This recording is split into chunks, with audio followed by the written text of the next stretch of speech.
So, good morning boys and girls. So, ngayon ay June 25, 2025. So, ang gagawin natin is magpapatoka tayo ng ating mga inakay. Yung mga breeder natin, papakainin natin. So, itong mga nakabreed na to is para sa summer race to, next year. So, preparasyon natin to para next year sa summer race. So, papakain tayo. So, meron tayong acquired na bali 5 breeder pa, yung isa nandun pa sa kabila, hindi pa naililipat. So, yung mga breeder natin. Meron din tayong kinuha na medyo okay naman. Ito sila, makita ko sila.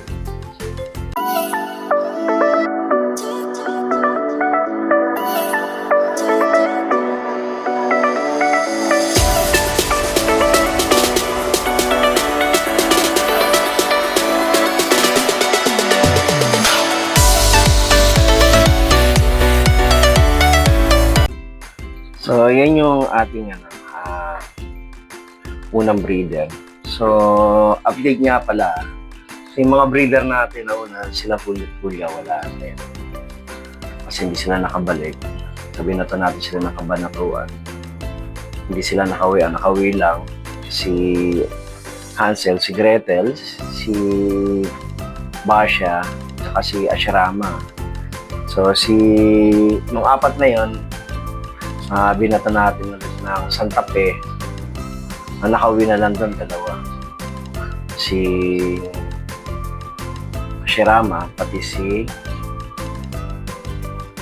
Basha. Nung pinakawalan sila ng Aritaw, ng Biskaya, wala na nakauwi. So, nag-isip tayo kagad. So, kinailangan natin ng bagong mga breeder. Yung breeder na talagang masasabi natin na medyo lalaban. Hindi naman medyo lalaban, pero talaga sabihin na natin na pwede lumapit sa kanila. So, introduce ko sa inyo itong bagong breeder natin. So, ito yung ating breeder. So, galing siya sa tropa natin, kay Jolex. Yan sa may Punta Santa Ana, Manila. So, Barangay 903. Shout out sa iyo, parang Jolex. So, yan yung linyada niya. So, hindi ko yan biniyak, hindi ko pinag-iwalay. Yan pa rin yung ginamit ko. So, kasi magpalabas nung galing sa kanya mismo. So, susubukan natin yan sa summer. Busy siya magiging sing-sing niya. And, so, nangitlog siya nung June 4. Yan, Jolex line. Tapos, napisa siya ng June 22. Yung unang itlog. Yung pangalawang itlog is napisa na June 24 sa madaling araw. So, ngayon yan. So, hindi ko na pinahirapan yung sarili ko. Jolex line na lang. Pinangalan ko sa kanya. Yan. So, shout out sa'yo pare. Yan ang ibon mo. Pangalawa, itong breeder natin. Ayan. Ito yung kay tropa natin kay Roser line yan. Cross natin dun sa ating isang ibon na Jaime Lim. Ayan, ang grizzle niya, Jaime Lim. So, galing naman yan, na-afford natin yan sa tropa natin, Christian Manalang. So, ito, tropa din natin yan. Ang kanyang breeder. Ayan. So, Arden yung yan, yung linyada kay Jaime Lim. So, yun yung mga natin sa kanila. So, meron tayo dito.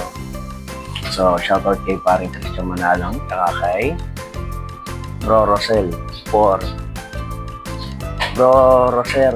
Garcia. Yan. Yan. Yan ang ibon mo, bro. Christian.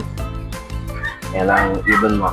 Shoutout. So, pinangalanan ko yan ng Black Four Line. Yan. Black Four Line. Tigas ng ulo mo. So, ito naman yan. So, na-acquire naman natin ito kay Bro Yalag. Okay, Bro Yalag. So, bro, ito na yung ibon mo. So, kahapon, ayan. Nagpunta sila kahapon dito, sinignan nila yung mga ibon nila. So, ito, pang summer to. WPFC natin palalaro yun. Summer, next year. Ayan. Ito ang mga ibon natin. So, paano? Pakainin na natin sila. Gutom na pa eh. So, kalilinis ko lang ng kulungan nila ngayon. So, ito yung umaga yung na-routine. Maglinis ng kulungan bago mag-open ng barbershop. Tara, let's go. So, ayan. Pakainin na natin sila. So, meron tayong mixture ng pagkain dito.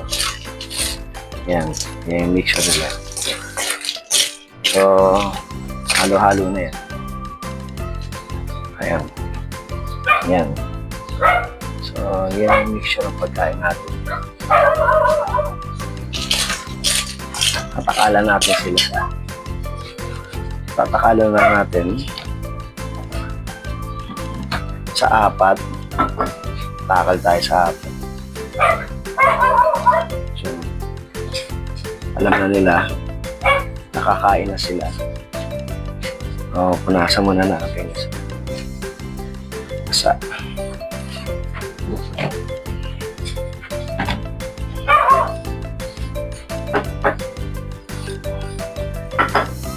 tatakalan natin sa pagkain.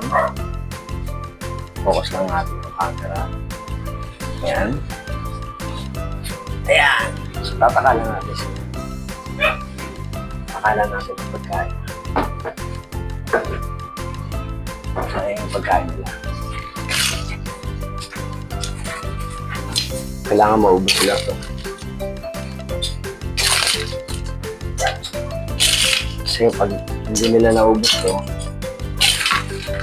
hindi ko lalagyan ulit ng pagkain ng kanilang lalagyan mamayang hapon. So pag breeder, 2 beses kumakain. Pero kapag flyer, 1 beses lang.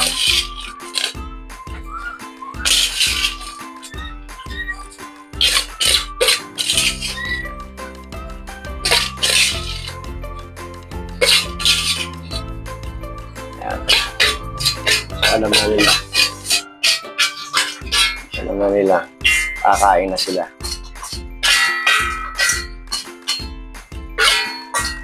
Yan. Pinaiwan pa. Sayang. So dahil sa decomposition ng vitamins and mineral yung mga pagkain nila. So kailangan dapat equally divided. So pakain na natin itong kay ating Jolex line. Tapos yung ating composition ni Bro Roser at Christian Manalang. Yan. Yan ang ating tinatawag na block or line. Tapos itong ating Yalat line. Yan.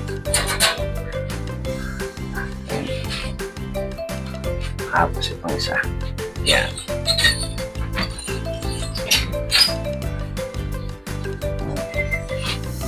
So, kailangan may minerals yung kinakain nila kasi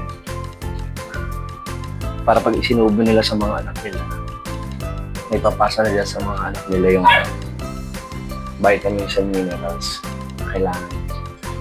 Kasi yung mga nakay nila is kailangan maraming vitamins sa kinakain.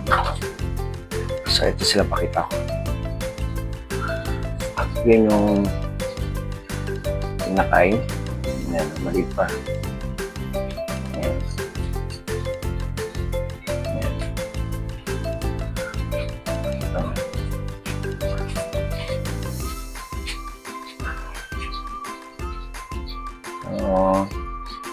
Magiliw silang kumain. Yan. Yan. Pagkatapos siyang kumain, siya naman na maglilin yung mamaya. Magsasalitan silang dalawa.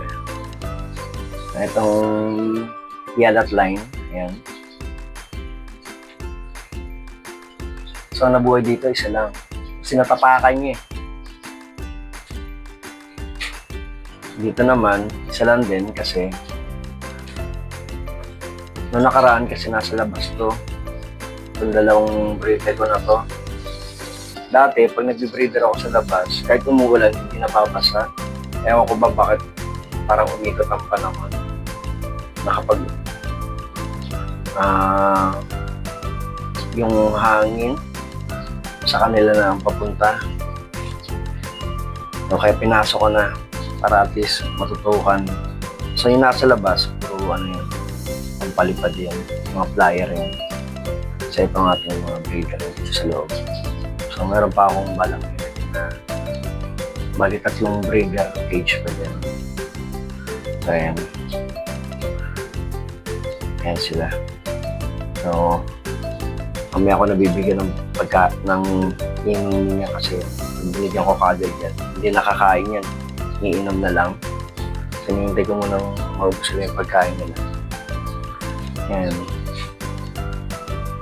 Ayan.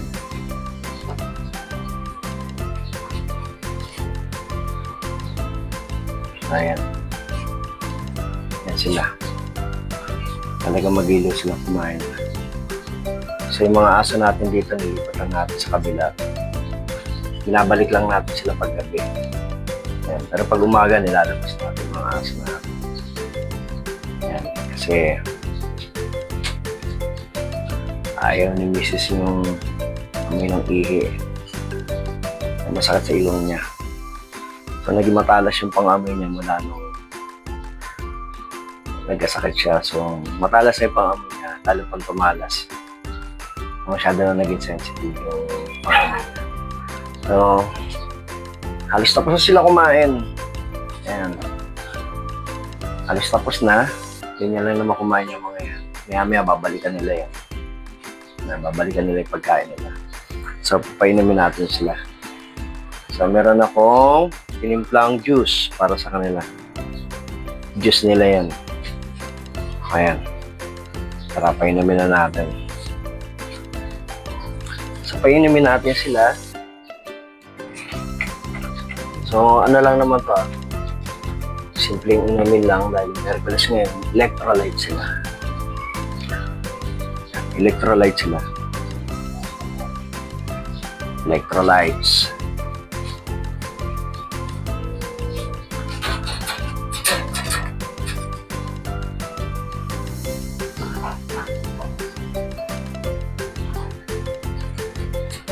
Ayan.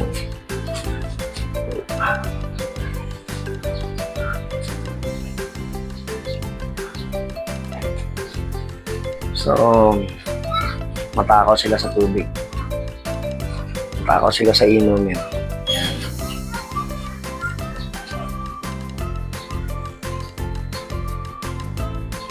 Yan. So, painumin natin.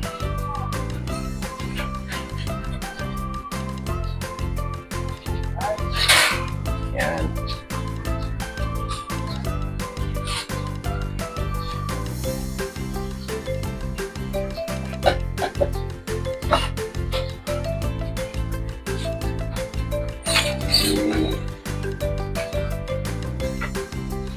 Para maisubo nila yung pagkain sa mga anak nila, mga inakay nila, kailangan na minom ng tubig para lumambot. So, pag lumambot na, i-produce na nila yung gatas na kailangan ng mga inakay nila.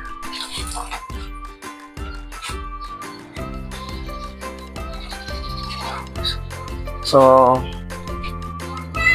yun yung ating update sa dito sa ating breeder station. So, ayan. So, kung bago ka sa channel ko, please like, share, and subscribe. Hit mo yung notification bell na all para lagi kang updated sa mga videos pa na gagawin natin. So, malapit ang North Derby Race. Kahapon, nag-train tayo na ating mga pang-North. So, paano boys and girls? Good luck. Thank you for watching this video. See you on my next video. sa Paano Boys and Girls. Bye-bye!